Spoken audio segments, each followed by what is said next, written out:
magluto nga pala ako ng chicken fillet a la king dahil gagamit ako ng 2 pitso ng manok. Pina-chicken fillet style ko na nga siya at binabad ko na rin siya ng kalahating oras sa asin, bechin at paminta. Pero lalagyan pa rin natin siya para kapit na kapit yung lasa ng ating asin at paminta at bechin. Naglayak nga lang pala ako ng 2 itlog, harina at cornstarch. Pinaghalo ko lang yung harina at cornstarch. Naglagay rin tayo ng breadcrumb. Bali, pinaliguan lang muna natin siya sa itlog at biling-biling. Pagkabiling niya, mga mare, ilalagay naman natin siya sa harina na may cornstarch. Ibabalik ulit natin siya sa itlog para sa susunod nating coated na breadcrumb. Ayan, mga mare. Tapos na yan, syempre. Ulit-ulit nga lang ang procedure na ating gagawin, mga mare.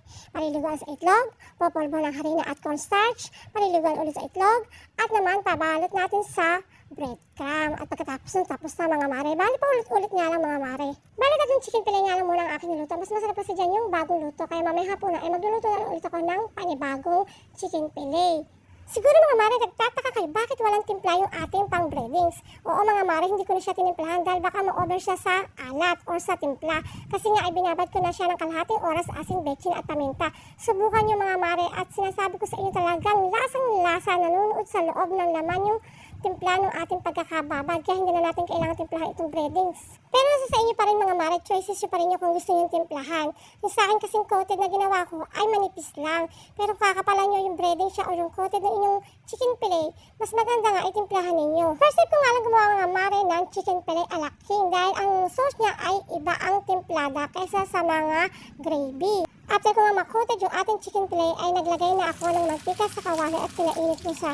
Bali, used oil nga lang, mga mare, ang aking ginamit. Oo, mga mare, used oil lang. Pero ini-strainer ko naman yan kaya wala siyang mga kasamang mga maglog ng pinaglutuan dati. At saka kung makikita nyo naman, mga mare, malinaw na malinaw po yung mantika ang aking ginamit.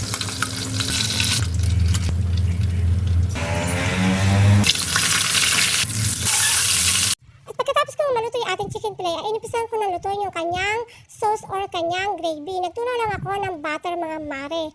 At maglalagay tayo ng fresh milk. Siyempre, mayaman na tayo, mga mare, kaya fresh milk ang ating gagamitin. Char! Naubusan kasi ako, mga mare, ng stock na gatas na ebab. Kaya fresh milk lang ang aking meron, kaya yun lang ang aking ginamit. Kasi sa inyo naman yun, mga mare, kung may stock kayo na gatas, pwede naman gatas. Kayo ka lang nakakain ng? Ikaw din, nasasarap ka ba? Uy! Nasasarap ka ba? Yan, lahat masarap.